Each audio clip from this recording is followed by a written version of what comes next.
What's going on, Workforce? Brian here. Chris here. And today we're talking about the state of E3 Square-Enix Edition. Yesterday, Xbox and Square were the two events that we were really most interested in, and this video is going to be focusing on kind of our thoughts, impressions from pretty much everything that Square Enix kind of showed off. We want to bundle that because obviously we got the announcement of Final Fantasy Origin kind of as the big kind of reveal that they showed off, which was previously leaked. And I don't want to be completely negative about chaos. So we want to bundle it with hopefully some good things here, get some thoughts. But Chris, dude, what's going on, man? What are you doing right now? I think E3 in general is kind of over for me as far as like the things that I need to fit this year. There Not like other presentations overdone, going just on, like, but yeah. like when I look at the people who are presenting, there are companies I care about in there. And I'll watch the news, but like when I look honestly at the number of games I have slated for this year, if anything was going to get added to that lineup, that presentation has already come and gone. Mm-hmm. Overall, from kind of how far we are as of this filming, I think that the state of E3 says a lot about how the industry is responding to COVID. We're coming out where like right now, many people feel like they have maybe one game to play. Maybe they're having to switch to a game that they didn't want because the game they want to play isn't doing great. And then we look out and it's like, oh, and then there's one more game next month, and then 2, and then 4, and then 8. And by next March, we're like, I don't know how I'm going to have time for any of this because it's all coming back online and it's just kind of cramming as everybody tries to get their stuff out that should have trickled out over the last year or 2 years. There's a lot of early 2022, a lot of late 2021. And I think it's hard to be mad at the devs. And so it's much easier to kind of cringe at like them talking to iPads on a stick. That's much easier to kind of laugh at because I think it was designed to get a laugh. I hope so. That's what I was thinking. I was like, it's not E3 without something that is just like, who thought this was like, and to the point where it's like a community episode gone are real? we actively going for the like trying to make memes out of this this segment? And at the end of the day, like, okay, cool. Like, let's just get to the next event, robot. I thought, like we talked about it just as an aside, I thought that if they added the UI to the like watching it, because the camera could not capture the individual who is actually talking from the robot. And so because of that visual impairment, it just looked like people were talking to faceless screens that were just driving around. They should have been able to pull an overlay, like a picture-in-picture. By a full bar stocked with food that no one was at. Like, it was... Oh my goodness. But that had nothing to do with Square Enix. That was right before it, and it was just... I thought somebody said it best. I'd rather watch the countdown timer to the Square Enix event than what was just happening there, but either way, there were great content creators involved. I met a few and I was like, wow, I like what they have to say. Rook was on for the Xbox trying to do their stuff. Jobs. It was entirely the choice to have like a mix of like, we do know how Zoom works, but we also think that the world is going to be predicated by iPads on a stick. And I just, it reminded me of Community too much. I enjoyed that too much just for the Community tie-in. It's like, hey, here's a great idea. Let's see if someone tries to murder Joe McHale. But anyway, go ahead. All I wanted from Xbox was a date for Halo Infinite, and there were a lot of interesting things in that presentation. And the only thing that I wanted wasn't there. They were like, well, later this year. It's already had a holiday date. That's too broad. We're like $1 billion into this venture before marketing, and they're saying it's free to play, and people are like, yay. I am alarmed by that. Like, people know they're going to try to make that $1 billion back, right? Like we're all on the same page that they didn't spend $1 billion because they care about people. Like, I thought game companies are business venture said we can make a cool game that people will like and make money at it. I thought video game developers are charities. I think that's what chat said. They're like, come on, Chris, these are charities, don't you know? So as Square Enix kicked off, and Yep. I think the thing we commented the most on while we were live with it was they are actually giving a lot of time to these games. A lot of time. Which you responded with. That means they don't have a lot of games to technically show off. And I disagree. I think they have a lot of games to show off, and that's where like I don't want to be fully negative. I'm sure that there's people out there that are like, I got what I wanted. I got the Peter Good. Quill Star Lord video game that I've always wanted to play. That's great. Honestly, They showed a ton of it. they showed a ton of it, more than I was even. I was really surprised, and that game's really close to That being actually presentation released. wrapped up, and then Right. we started the first mission of the game. Yeah. And I was like, okay. And then they were really showing off kind of the player driven choices and how that impacts the story and that. Yeah. And I was like, honestly, like, great. I'm definitely willing to give that game a shot. Showed off a lot of Avengers. It's great that they are like still investing in that. I don't know when that either tips over into don't do this anymore, or we finally have the formula down and people are really enjoying it, but they're giving away the first expansion for free, which we already knew. I think that's a pro move. It'll be interesting to see if future expansions are free or if they're supported by their in-game cash shop overall. But honestly, like, it's really cool to see more Marvel's content. Square Enix is kind of got that contract, so they're bringing out hopefully more content than EA brought out for Star Wars. Like, they got Yeah. that when EA had that exclusivity deal. It's like, does that mean more Star Wars? Star Wars? No, it means less. But Square Enix delivering off the Avengers, delivering on the Guardians of the Galaxy, brought in some really cool humor. Thought that was a real strong opener.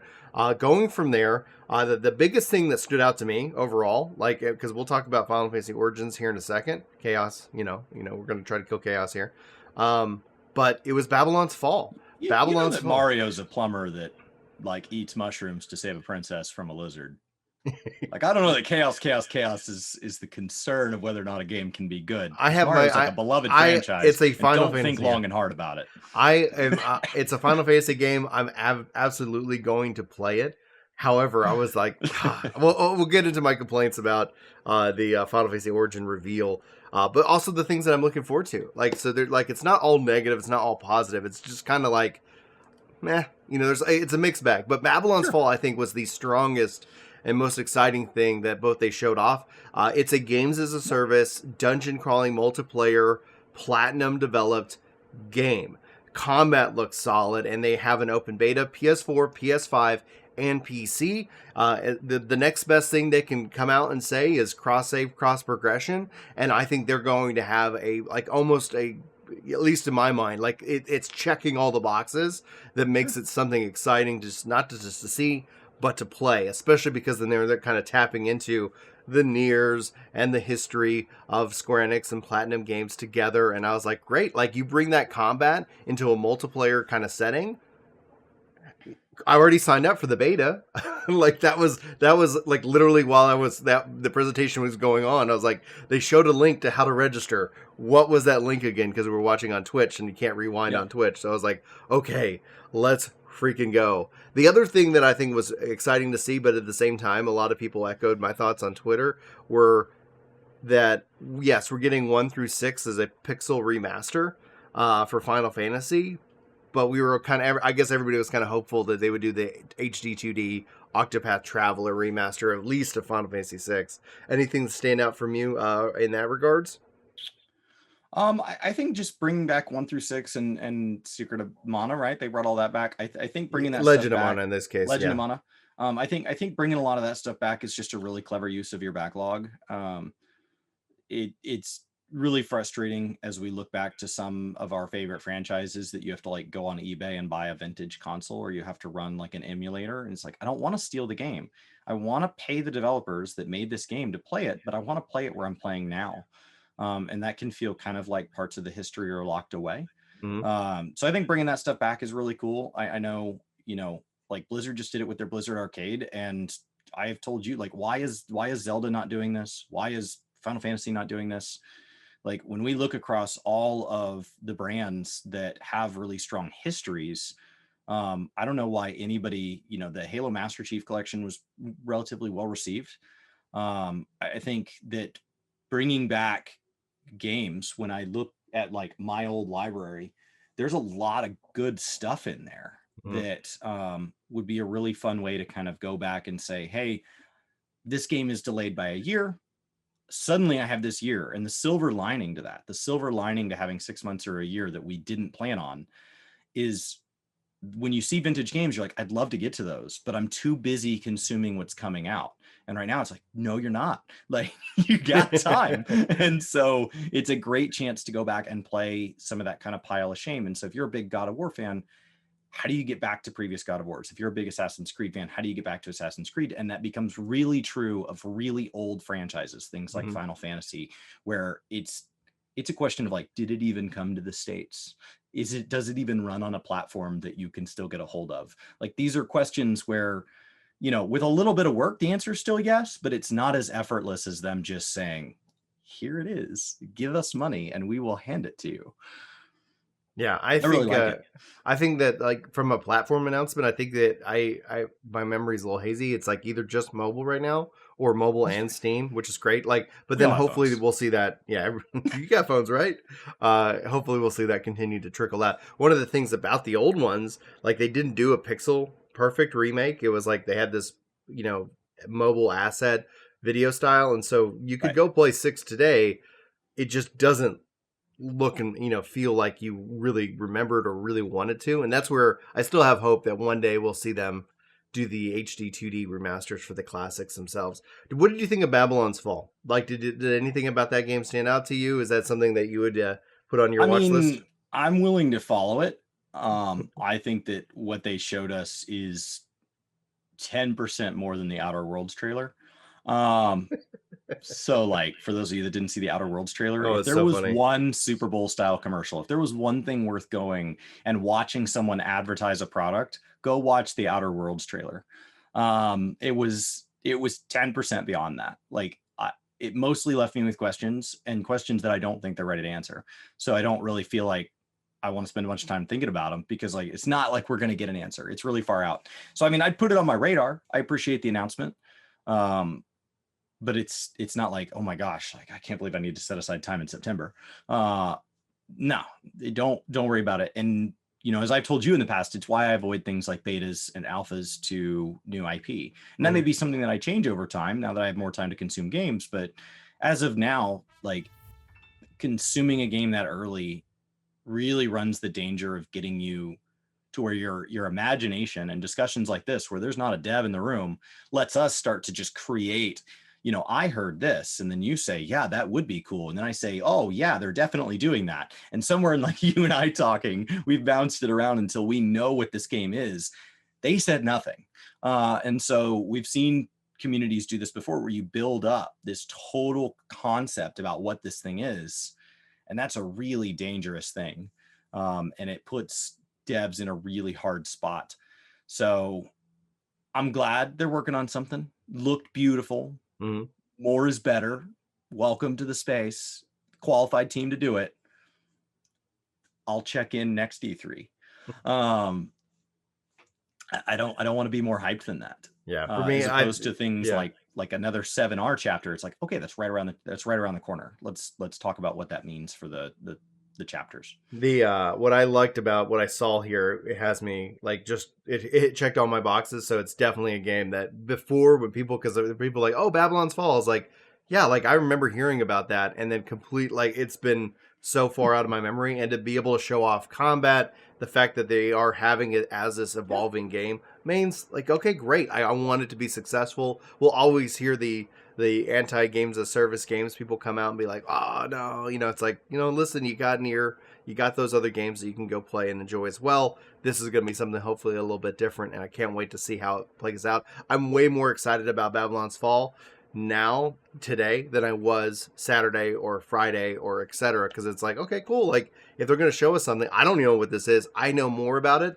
but you're right, like, I have more questions, but then the only way to get those answers is to have time, and hopefully we'll maybe get selected for the beta, be able to go play and help test out and figure out more about this game itself. Yeah, and I agree, chat saying Outer Worlds 2 trailer is great. It is great because it also calls into mind just essentially what this is. This is just a hype machine kind of thing. They're not there for, like, the deep dive, like, here's the stats, here's the real, like, for the hardcore fan, like, who wants the more information, that's going to follow in interviews. Not putting on a deep dive thing. They're putting on a hype convention. But then let's talk about what wasn't there, and then I want to talk about Origins, because what wasn't there, we didn't get any Endwalker, we didn't get any 16. We did, like, I felt like we knew we weren't getting any 14 related news. They said that a couple days prior. Right, especially because we already had the Fan Fest. Not really shocker Right. in that regards. We weren't expecting them to make a kind of a surprise Xbox announcement either. So like I said when we were It was the live, I was long like, bet.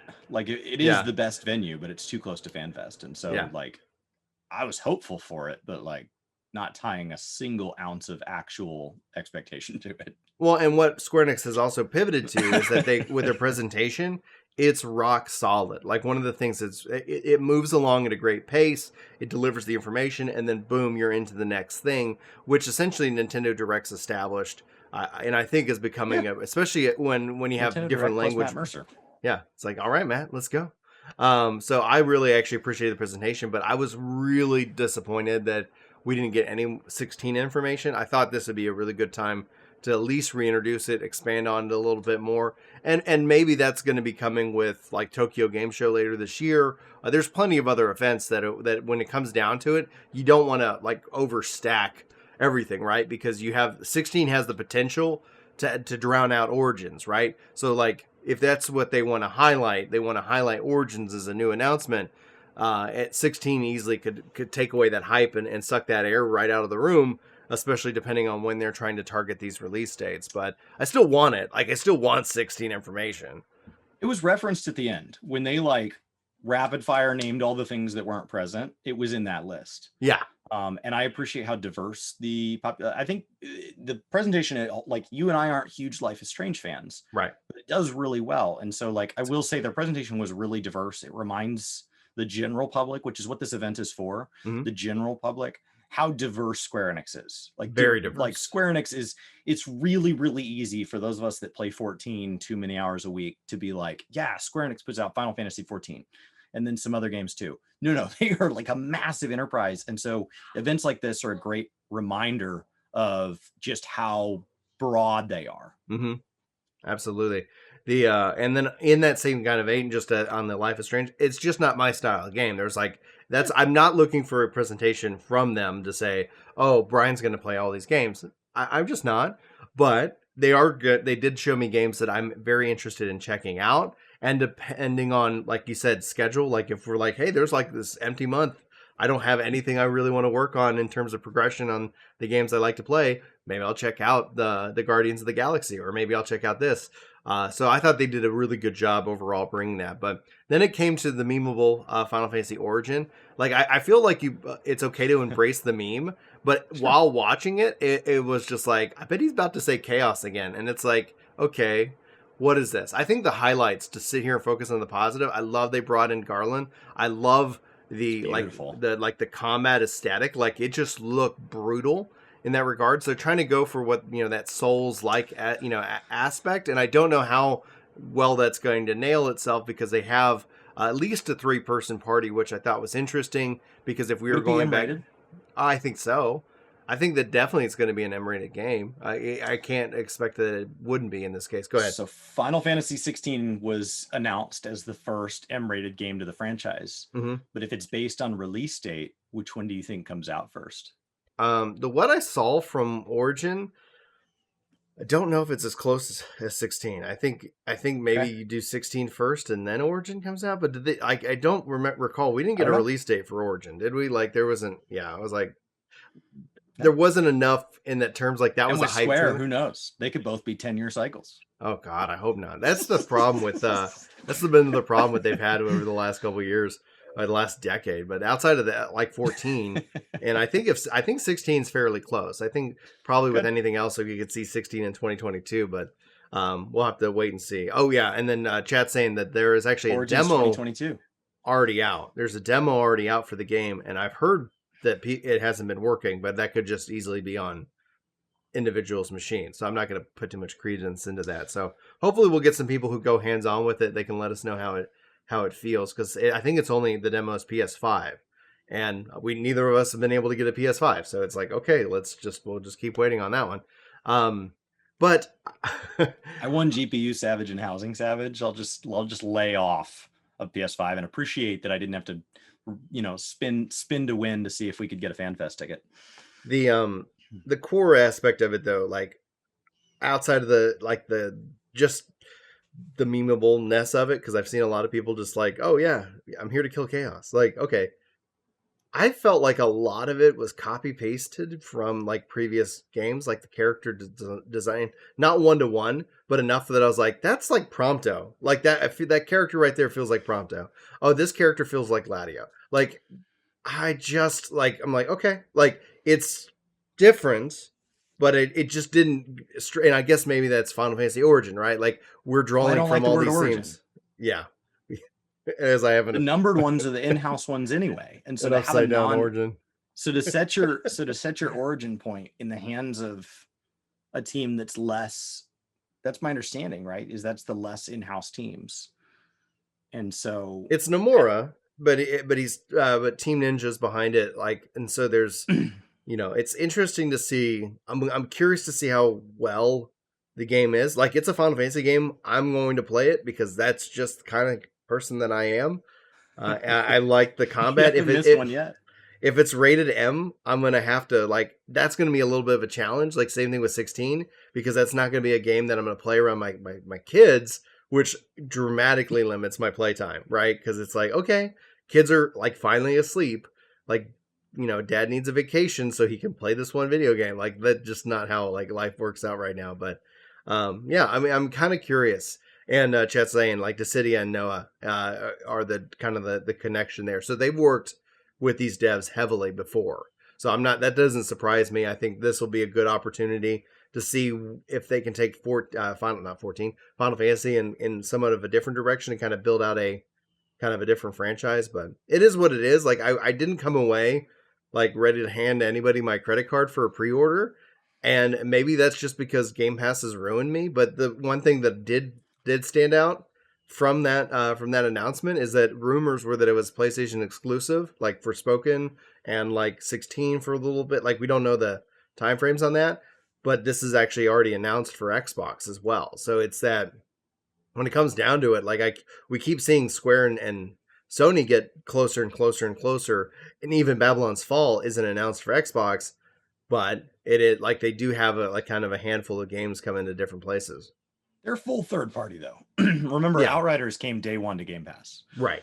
So like they're full third party. Third party timed exclusives don't feel good.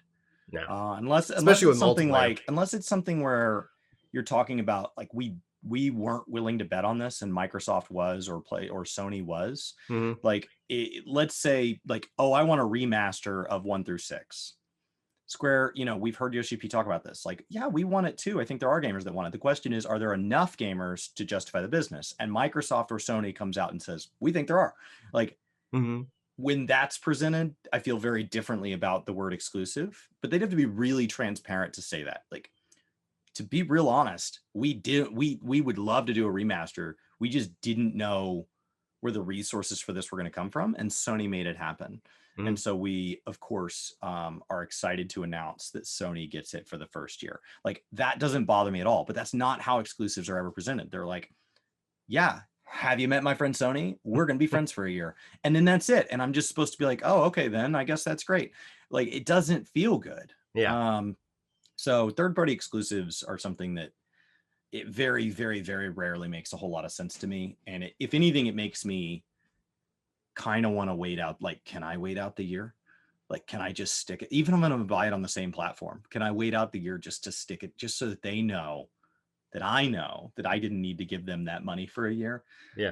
And that's really hard with something like if 16 is this PlayStation 5 exclusive, that could sell me a PS5. And that's really frustrating to know that about myself. It's like, yeah, but I want to. For me, I hope that even if it is timed exclusive for 16, they have a special console edition, because I've always wanted to get a special console in my, like, I'm, every time I've always been an early adopter. Yeah. I've always had a console day one from whatever.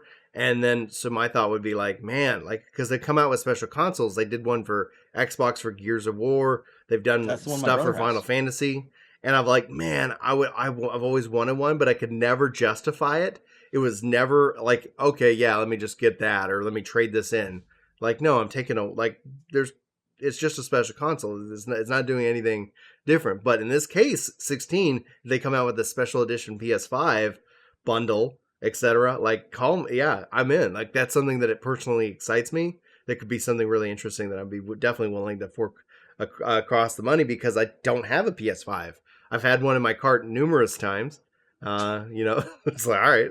So it's to the point where I'm like, cool, I'll wait. We'll see. Any final thoughts, Chris, before we wrap up this video? No, I think E3 was a huge step up over 2020 E3, and I think that the fact that no one presenter just knocked it out of the park while everybody else was just sent scrambling, I think is a real reminder that it's not that devs haven't wanted games to come out. It's not that they're not trying to work. It's that this was a really hard time for this industry, and the bigger studios all seem to struggle equally. So in my opinion, yeah, I mean, there were some winners and losers, but that happens every year regardless. And so I think in general, this was a really good reminder of just how hard these devs are working to get us back online. And I think that it's a great chance to play things you wouldn't have normally made time for, because this time next year, you're going to have your pick of the litter, because we've got a ridiculous amount of games coming our way.